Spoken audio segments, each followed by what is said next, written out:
সেখানে জামাতে যদি ন্যূনতম আক্কেল থাকতো, এখানে তো সে প্রার্থী দিত না। আগে থাকতেই বলতো যে এখানে ভোট ভালো হবে না, আমি এখানে প্রার্থী দিলাম না। একেবারেই জামানত বাজেয়াপ্ত মতো অবস্থা। জনাব গোলাম মাওলা রনি, আপনাকে দিয়ে আলোচনাটা শুরু করতে চাই। যেমনটি বলছিলাম, বগুড়া 6 এবং শেরপুর 3 আসনের উপনির্বাচনে বিপুল ভোটে জয়ী হলো দানিশ শীর্ষে প্রার্থীরা। জানতে চাই যে এটি কি আসলে জনসমর্থনের প্রতিফলন নাকি দুর্বল প্রতিদ্বন্দ্বিতার ফল? আমাদের দেশের যে উপনির্বাচনগুলো হয় এই ব্যাপারে আসলে মানুষের কোনো আগ্রহ থাকে না।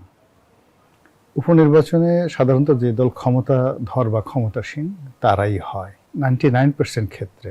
অনেকে এখানে অংশগ্রহণ করতে যায় না। তো জামাত এখানে অংশগ্রহণ করতে গেছে মূলত বিএনপিকে রক্ষা করতে গেছে।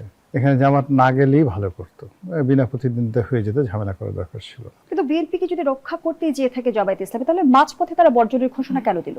এটাই তো জামাতের এই জিনিসগুলো আমরা বুঝি না। এই জিনিসগুলো না বুঝার কারণে মনে হয় যে এটা ঝামেলার দল। এরা যে কখন ডান দিকে যায়, কখনো বাম দিকে চোখ টিপ মারে, কখনো হাত দিয়ে হ্যান্ডশেক করে পিছন দিয়ে আঙ্গুল দিয়ে খোঁচা মারে, সুরসুরি দেয়, এটা আমরা বুঝতে পারি না আর কি। মানে complex.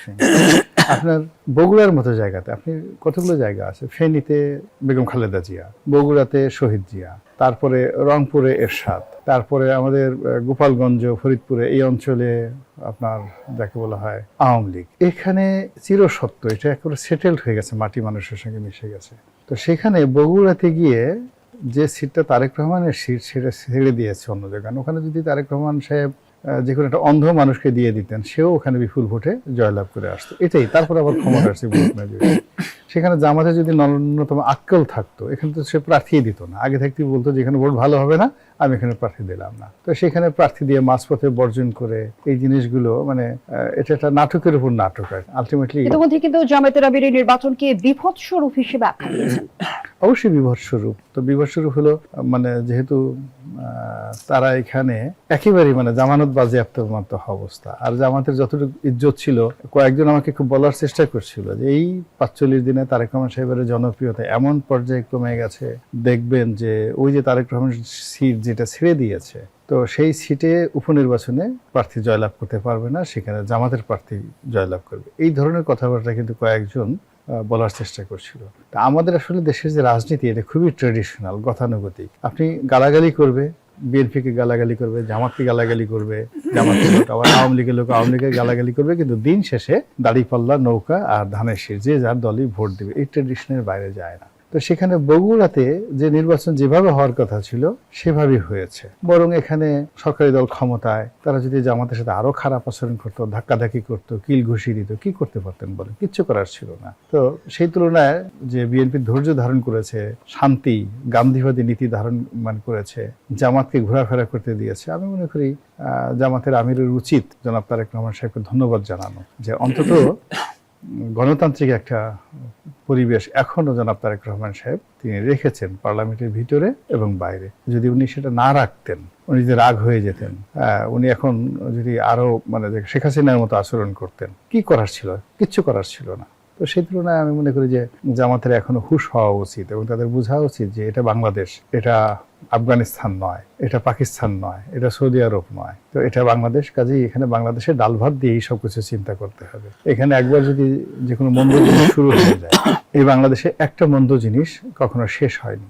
Anything bad, the behaviour, the pattern, the word, the গালাগিলি, যা কিছু বলেন না কেন, আমাদের এই সমাজে যে কোনো একটা মন্দ জিনিস যখন শুরু হয়, ওটা শেষ হয় না, ওটা বরং বাড়তে থাকে। আবার অন্যদিকে ভালো জিনিস ধীরে ধীরে কিন্তু হারিয়ে যায়। আমাদের দেশে আমাদের দেশে অনেক ভালো জিনিস ছিল, কৃষ্টি ছিল, কালচার ছিল, গান ছিল, বাজনা ছিল, শিল্প ছিল, সাহিত্য ছিল, কবিতা ছিল, সঙ্গীত ছিল, প্রেম, ভালোবাসা, সহানুভূতি, সামাজিকতা, অসাধারণ জিনিসগুলো ছিল। ধীরে ধীরে জিনিসগুলো হারিয়ে গেছে, এগুলো আর ফিরে আসবে না। তো সেক্ষেত্রে অতীতে মাগুরা নির্বাচন হয়েছে, জামাত যেটা বলেছে, তো মাগুরা নির্বাচন হয়েছে এবং এটা ভাগ্য ভালো যে তারা বলছে মাগুরার মতো নির্বাচন হয়েছে। নর্মালি নিয়ম হওয়া উচিত ছিল যে আগে মাগুরা তো অনেক ভালো নির্বাচন হয়েছে, তার চেয়ে 100 গুণ খারাপ হয়েছে। এই কথা যদি বলতো তাহলে বুঝতাম যে না, বাংলাদেশ তারেক রহমান সাহেবের আমলে খারাপ দিকে গেছে, কিন্তু এটা তো ভালো। অতীতে যেরকম ছিল ঠিক সেরকমই আছে। বারবার নির্বাচন নিয়ে কেন আসলে বিতর্ক আমরা দেখি, এবং দলীয় সরকারের অধীনে নির্বাচন নিয়ে আমরা কিন্তু এর আগেও বিতর্ক দেখেছি, বর্তমান সময়েও দেখছি। এটি গণতন্ত্রের জন্য কতটা ক্ষতিকর? গণতন্ত্রের জন্য, গণতন্ত্র তো এক এক রকম এক এক দেশে। আপনি উগান্ডার গণতন্ত্র আর বাংলাদেশের গণতন্ত্র কিংবা আমেরিকার গণতন্ত্র একসাথে মিলাতে পারবেন না।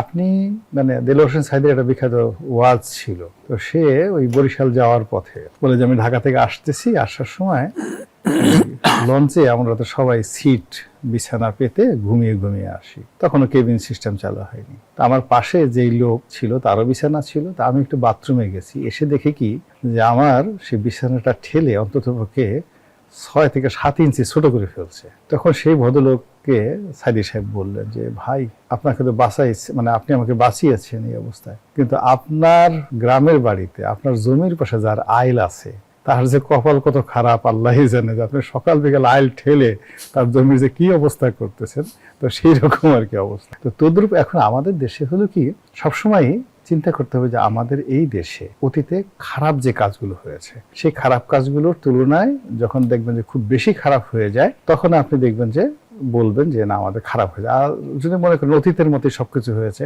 মোটামুটি ঠিক আছে, আর বেশি খারাপ হয়ে গেলে তখন আফসোস করবেন। তো সেই তুলনায় তো ডক্টর মোহাম্মদ ইউনূস যে কাজগুলো করেছেন, তারপরে শেখ হাসিনা জমানাতে যে কাজগুলো হয়েছেন, তার চেয়ে গত 45 দিনে খুব বেশি খারাপ কিছু করছে আমার নজরে পড়ে না। অ্যাজ ইট ইজ ওইরকমই